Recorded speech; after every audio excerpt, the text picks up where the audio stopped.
Hey, welcome to, let's see, this would be session number 5. I'm Mark Hunter, the Sales Hunter. And we're talking about some things in my new book, A Mind for Sales, which went on sale this week. Thank you so much to all of you who have picked up copies. I'm getting a ton of notes back. This is great. We got questions that have already come in on the various chat lines. We got Micah, who is the producer, making it all happen. Thank you so much, Micah. Yes, hashtag social distance. Don't worry about it. We are abiding by all of the norms here in the state of Nebraska. Anyway, first question has come in. Thank you, Barry. You sent in. So we're going to pop this one up here first. And the question is, how do you train sales associates in this new remote environment? It's interesting. I had that exact same question yesterday with a VP of sales. Let me walk you through a few things. First of all, we're going to have to get used to it. This is the way we're going to do it. Now, the question you have to ask yourself is, am I hiring in a remote situation to keep them in a remote situation? Or am I hiring them in a remote situation only temporarily? Okay? Now, here's what I'm telling people. Be prepared to have your people working remotely permanently, just in case. Because, again, I don't know where all this is going. We could pull them back in, could have a yo-yo effect. We don't know. But here's some key things. You can certainly train in a remote environment, but you're going to need some tools. One, of course, you're going to be needing to use Zoom, and I strongly believe in using Zoom Share and so forth.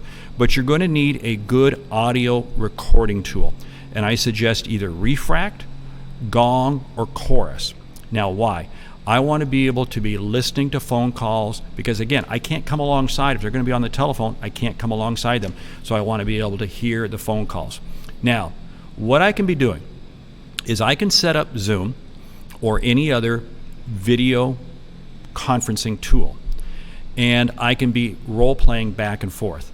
I'm still going to do all of those exact same things. You have probably got a playbook. You've probably got some sort of manuals. Make sure they're in Google Docs or something. However, the downside with Google Docs is you want to make sure you've got all your security systems in place.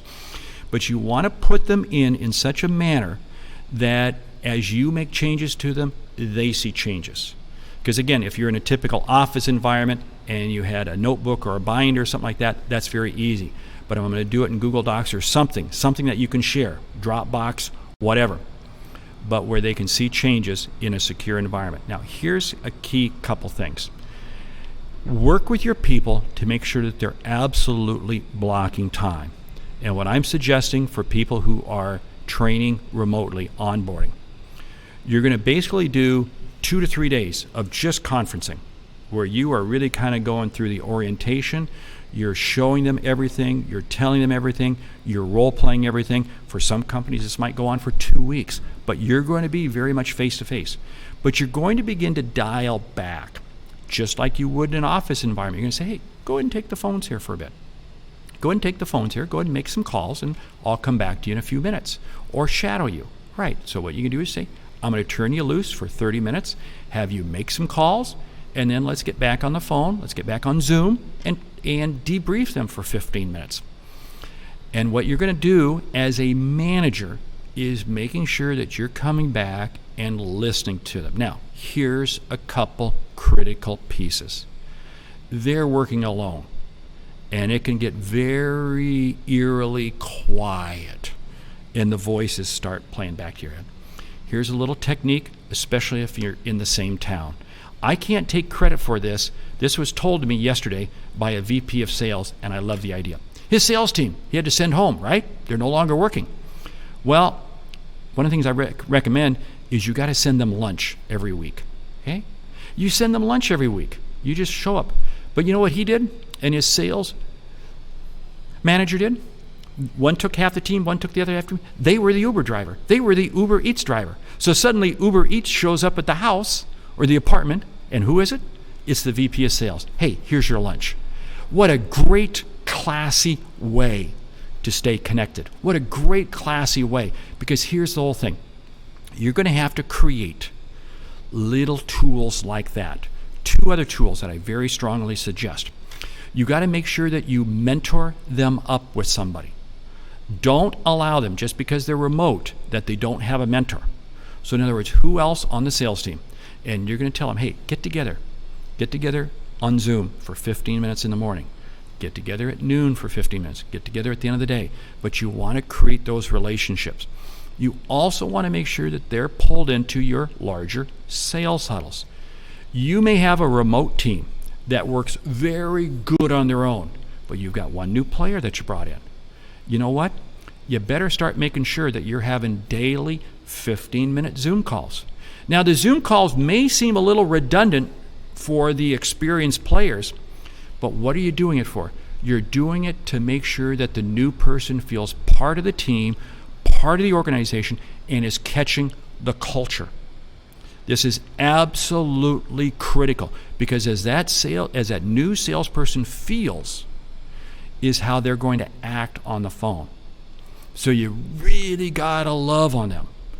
Don't think for a moment that there's things you can't do. Celebrate their success. Celebrate their success individually. Celebrate their success together. One final piece.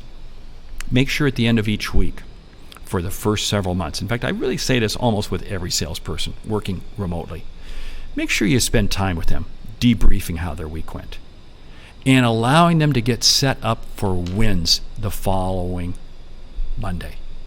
So anyway, those are just a few of the pieces as to how to onboard. Get used to it.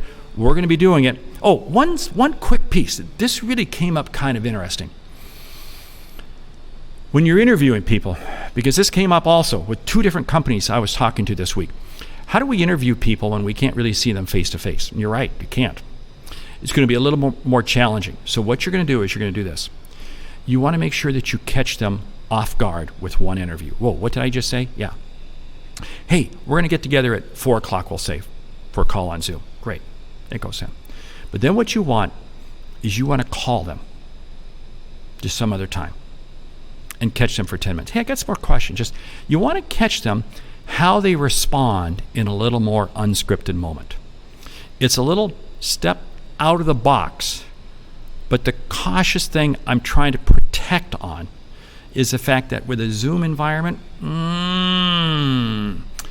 you can hide things a little bit more. And I want to make sure that I can uncover this and find out what's happening. So Micah, let's go on to question number 2 there.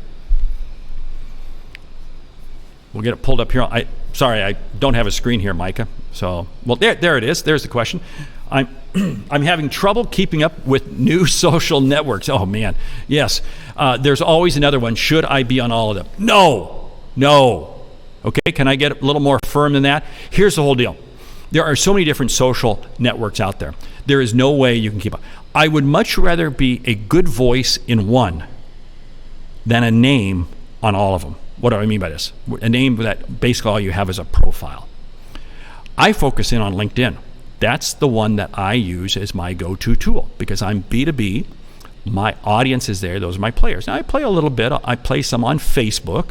And yeah, I play some on Twitter and Instagram, but only because my staff has kind of moved me there. Man, Mike is smiling right now. But here's the whole thing.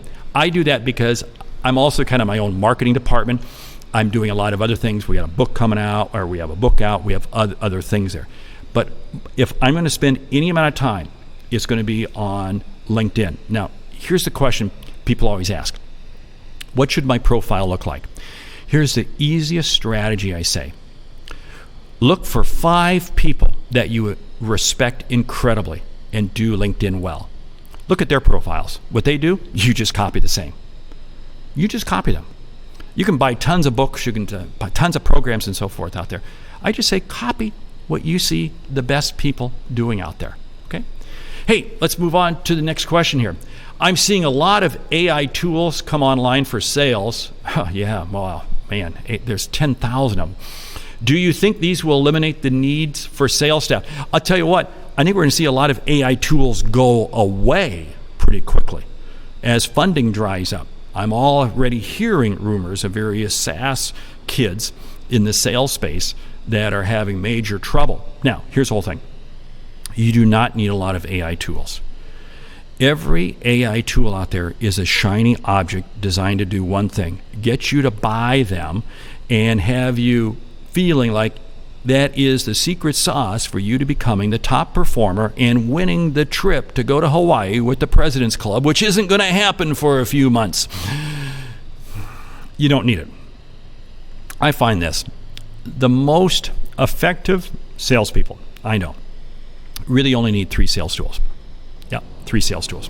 1, you need a CRM system. The level of CRM system is usually overbaked. I'm going to say that very simply. Most companies, what they do is they buy too much CRM, far more than they need. So you just need a CRM system. 2, you need a call management queuing system. You need that platform. I got recommendations for both. I'll be happy to give them to you. 3rd, you need a tool with which you can be using to really store and be able to hold on to all of your critical information. That's it. That's all you need. That's all you need. There's a lot of other tools you can get. I get it. There's plenty of them out there, but that's all you need. I'll walk you through the tools that I use. I use Evernote. That's what I use for basically everything from my sales material and so forth. Evernote combined with Dropbox, okay? Now, remember, I'm a solopreneur. 2, what is my calling? What is my queue management? I use VanillaSoft. It is, without a doubt, the best system out there from a call management standpoint. In 3, what do I use for a CRM system? I actually use 2. I use Karma and Zoho. Karma is just designed for my niche of an industry, speaking industry. Zoho is my go-to as a business. It is ideal software for smaller companies. That's it. That's it. Now, I've got other tools that I've tried, and you know what I regret? I've spent money on them, and they've never quite worked out. Okay? Hey, hate to call an ace and a spade, but there's a lot of money being wasted on apps and tools that you don't need. Because you know what, at the end of the day, and I call it out in my book, I got a whole chapter on AI tools. The best AI tool you have is your brain. Use it. Okay, what should I be learning right now to be a top salesperson in 5 years? I don't want to be a top salesperson in 5 years. I want to be a top salesperson right now. Here's what it takes. And I'm going to share with you 3 things that I think you need to do. And again, man, I hate to keep calling out the book, but I'm going to call it. Your 3 most valuable tools are your time, your mind, and your network. And I'm not going to kind of dive into each of those because I've dove into those on previous sessions. But here's what I want to call out. I want to call out your need to have a mastermind group. If you want to be a top performer, you got to hang out with top performers. So what you want to do is you want to find yourself other top performers or other people who are aspirationally going to move themselves into become a top performer, and you want to be associated with them and learn from them and do everything you can. And here's what, I'm in a couple mastermind groups. And one of them, for instance, we are meeting almost every Monday morning now by way of Zoom for about an hour and a half. And it's incredible. It's been absolutely, it's excellent. I exchange ideas, they exchange. We all hold each other accountable. Now, what are some other things that I need to be doing? I want to ask yourself this question. What are you reading? And when I mean reading, I don't mean short form reading, stuff, Facebook posts and so forth. I mean long form reading, books. I am recording this, I am doing this on Farnham Street, 26th and Farnham in Omaha, Nebraska. At 53rd and Farnham lives a gentleman called Warren Buffett. You've probably heard his name, right up the street here, 3 miles up the street. He reads 500 pages a day. 500 pages a day. We have to be much more focused on long form reading because it's going to give us the depth of content, the depth of knowledge that we need. Here's one other piece that I'm going to share with you. It always comes down to your frame of mind. And I'm going to jump on this right now a little bit. We're right now in the midst of COVID-19. I'm going to share kind of a funny situation. Yesterday, I'm sitting in my office and the phone rings and it's, hey, phone rings. I'm going to answer it. And it happens to be pastor at my church. And he goes, Mark, how you doing? I said, great. How are you doing? He was shocked. And I am doing great. Now, I can't change the world out there. And I told him, I said, I can't change the world out there. All I can do is change how I react to it. And it's funny, but I gave him a different response. He knows the business I'm in, and he knows my business has probably been devastated. But no, it hasn't been. There's new opportunities. You see, if you want to be the top performer, you have to play as a top performer. And one final piece is this. You have to ask yourself this question. With everything that you're going to do, every time you're going to ask, should I use my time in this manner? Should I be focused on this? Should I be doing this? Ask yourself, would somebody who is at 3 times the level of you're at now, would they be doing that? If you want to be at that level, you have to think and act at that level. Okay, let's go ahead and move on to the next one. I come from a traditional commission-based sales role. I've moved to a team-based sales role. Do you see that type of thing continuing in the future?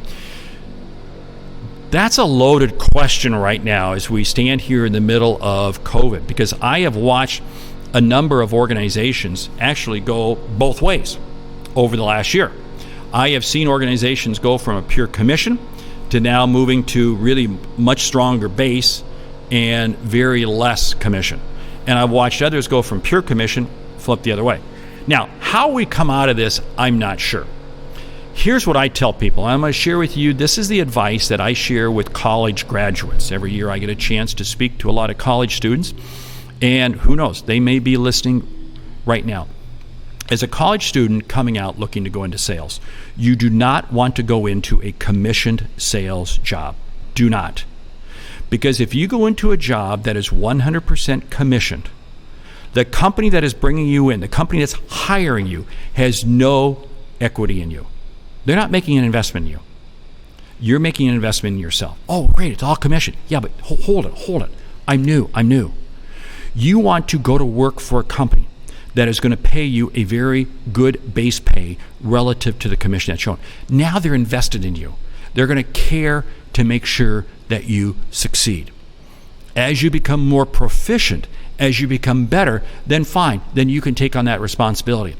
But new people coming into sales, do not jump at the lure of a 100% commission job. Think of all the money I can make, because I'll tell you what, the failure rate is absolutely astronomical. There is a reason why top performing salespeople make good money, because it's hard. It's hard. If it was easy and anybody could do it, the commissions would not be as high as they are. Okay. I traditionally use a lot of print brochures. Now I email a lot of links to web pages. How do you think we'll share information with our customers in the near future? Here's the whole thing. Your objective with information is to be sharing it just like we're doing right here. Okay, now you can see me, I can't see you. But you want to move as rapidly as possible into as much of a video conferencing setup as you possibly can with customers. Here's why. You are going to gain much better interaction. Here's an old line, and it's been around for years, but think about this. In one simple 2-minute phone call, you're going to exchange as much information as you will in 8 or 10 emails, right? Because in one 2-minute phone call, we can talk, we can dialogue, versus half a dozen emails that go back and forth. Where, hey, what'd you see? Now, here's the whole thing. I can email you information, and I can put all kinds of cookies and so forth in there to see if you've opened it. Yeah. That doesn't mean anything. It's not the information I send. It's the dialogue I get. That is what is important. This is where I think a lot of salespeople fall down. They talk to somebody and the customer says, well, just send me some information. Okay, that's code for get out of here. They don't want to talk to you, right? Yeah. Here's my whole piece. I'm willing to send you any information. And when somebody says, send me information, my response is this.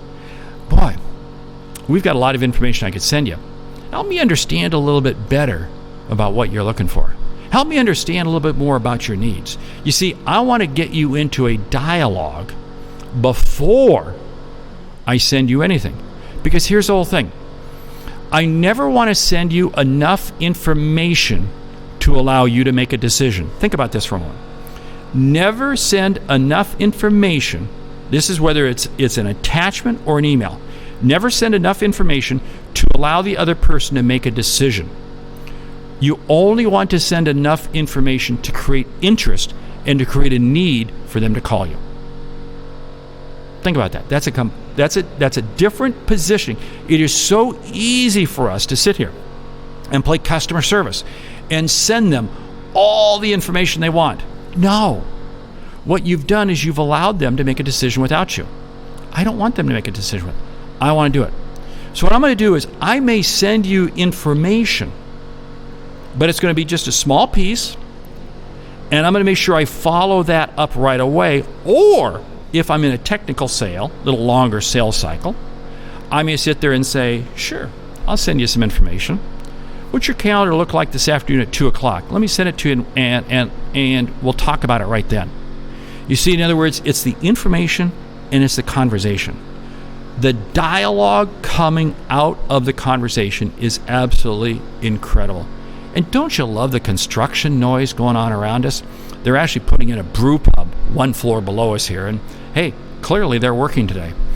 Anyway, let's jump on to the next one here. Do you think we'll go right back to the way things were after COVID, or will there be lasting change for outbound sales professionals? I just did a podcast this morning. If you want to listen to a great podcast, Marketing Book Podcast by Douglas Burdett. He had me on this morning. The episode will come out here in a couple of weeks. And we were talking about this very same thing. It's hard to say what changes will occur.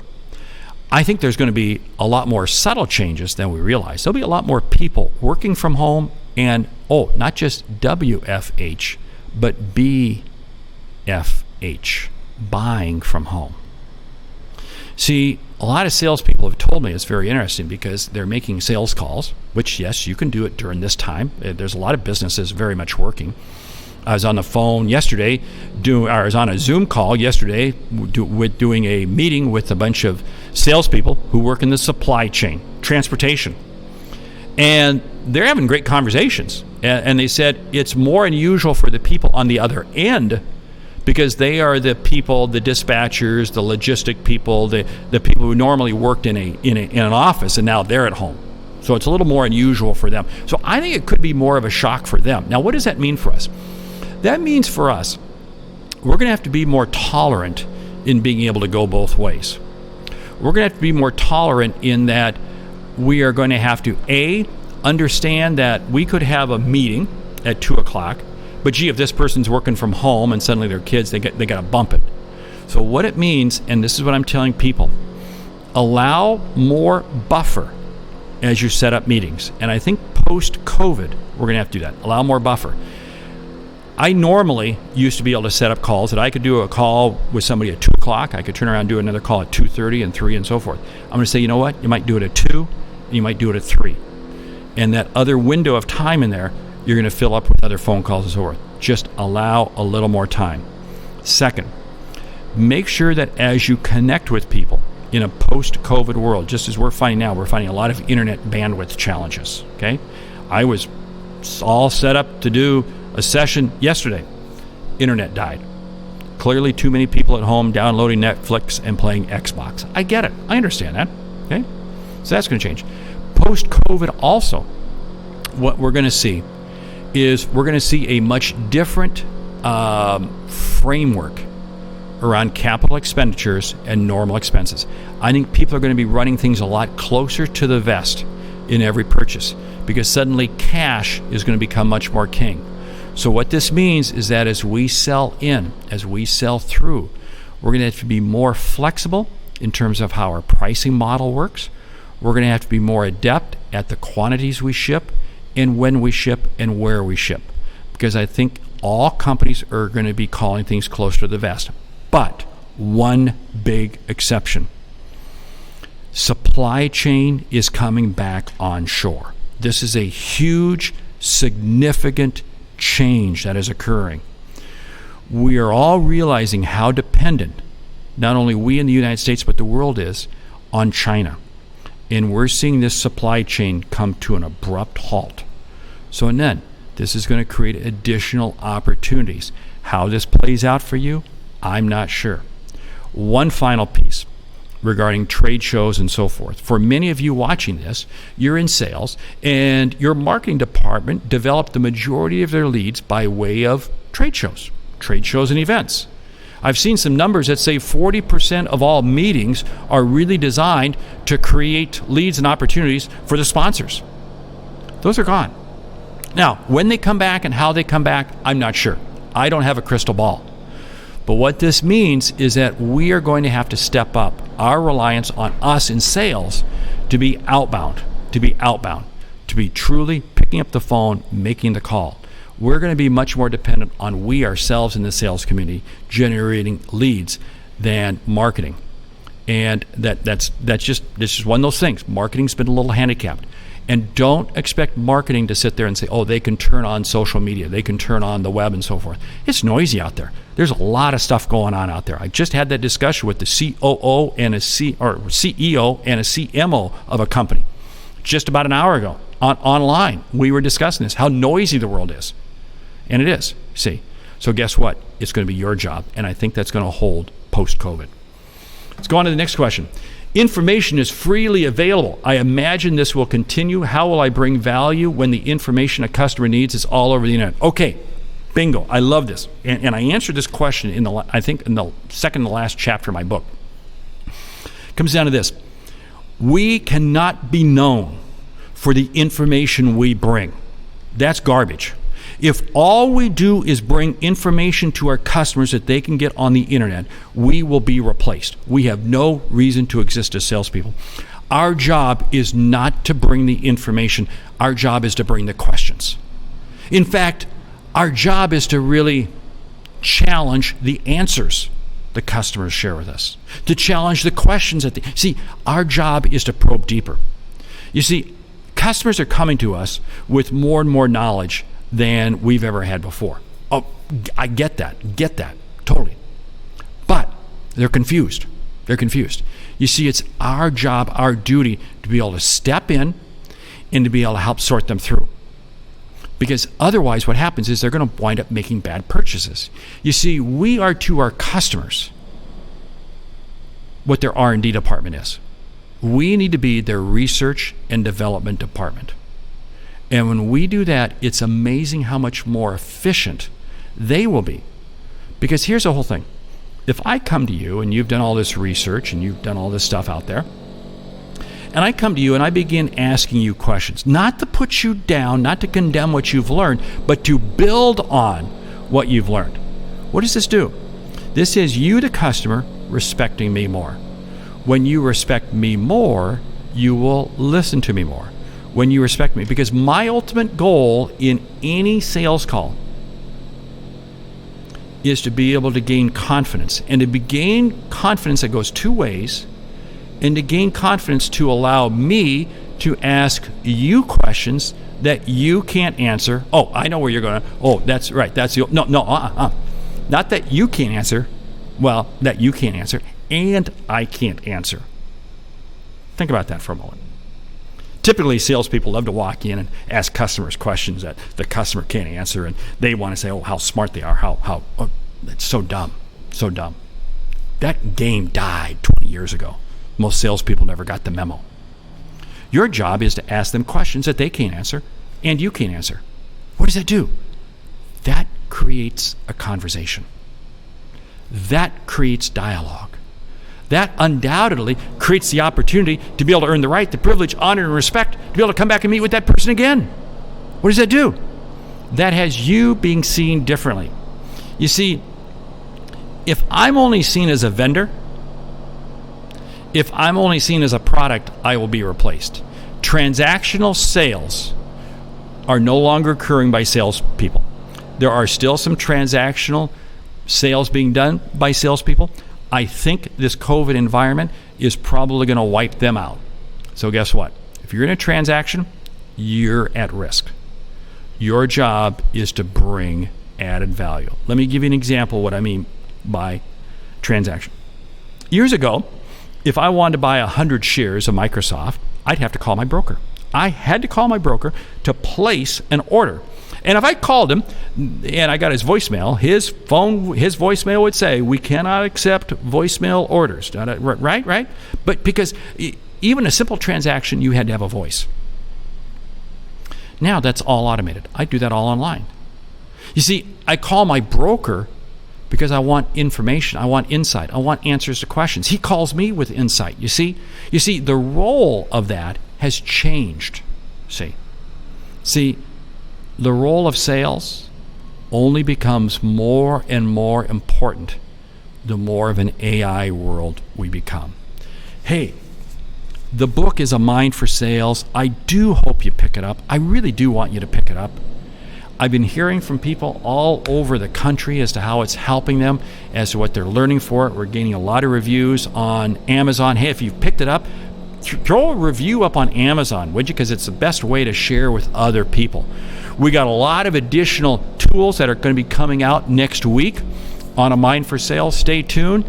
This has been absolutely a kick. This is the 5th one of these. We've had a great time doing them. My name is Mark Hunter, The Sales Hunter. The website is thesaleshunter.com. Please, let's stay connected. I use social media to stay informed. I do not, I'm not even going to go down that rabbit trail regarding how some people use social media. I'm not, because I want to have a relationship with you. I want to have an audience with you. Sales is without a doubt the greatest profession. No, it's not a profession. No, it's not a job. It is a lifestyle. It is a lifestyle where each day we get the privilege to influence and impact people. When we influence and impact people, we have the privilege to help them see and achieve what others did not believe. I believe salespeople should have a big ego. That's right, a big ego. Yep, here comes the slimy salesperson. No, I'm sorry, it's not ego what you think. It's EGO, empowering greater outcomes. When we can empower greater outcomes in other people, doesn't that make you feel good? Should make you feel good. That, to me, is what sales is all about.